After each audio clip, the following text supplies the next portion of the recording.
Marilyn pa nandyan? Oo, siya. Senator Amy Marcos at nakalanding na daw po siya. At maya-maya lamang ay sama-sama natin na masasaksihan ang kanyang pagdating sa bulwadang ito. Siyempre, kasama ang ating inanong lalawigan na si Gobernadora Angelina Doctora Helen Tan.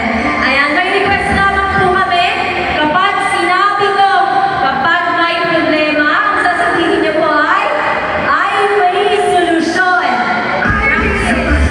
Practice po tayo. Kapag may problema, ayan. So, pagpapasok na po si Senator Amy, nire-request po namin ang lahat na tumayo tayo para naman welcome natin sa lalawigan ng Quezon ang ating kapitang-pitang bisita, ang ating Senator Amy Marcos. Pero bago ang lahat, isang mabilis na protocol ko, Host Danica, mula sa mga taga-District 1, nasaan ang mga taga-Infanta Quezon? Ayan! Ang mga taga-Hetran naman! We have them. Ang mga taga-Real! Panukulay! Olivio! Good morning. Good morning.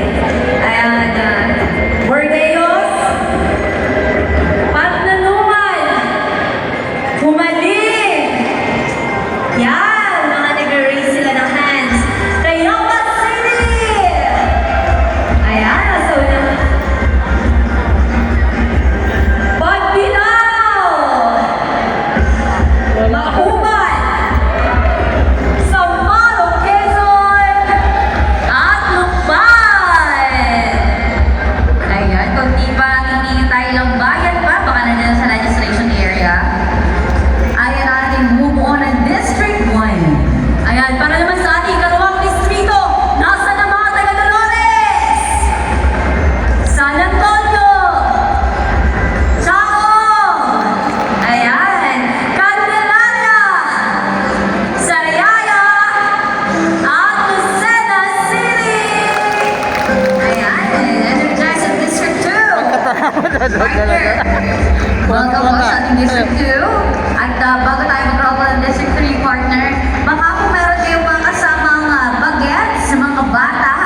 Pwede po silang pumunta dyan sa ating bus sa labas upang mapagkalooban po ng ating Nutriban. Once again, for your kids, you may get some Nutriban kasama po inyong mga anak. Diyan po sa likuran natin, sa bus, sa ating pong labas.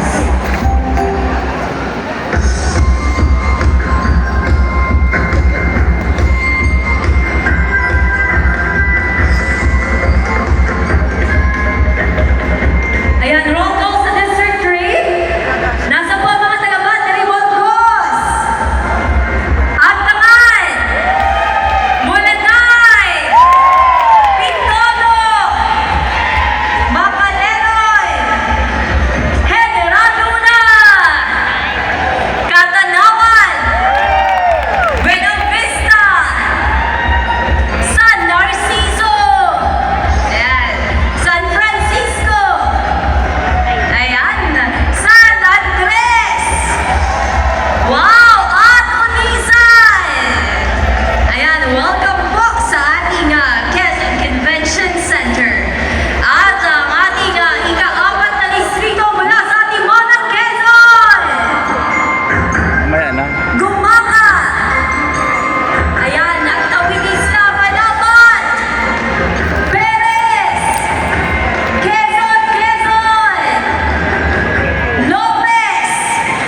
Ayan, muli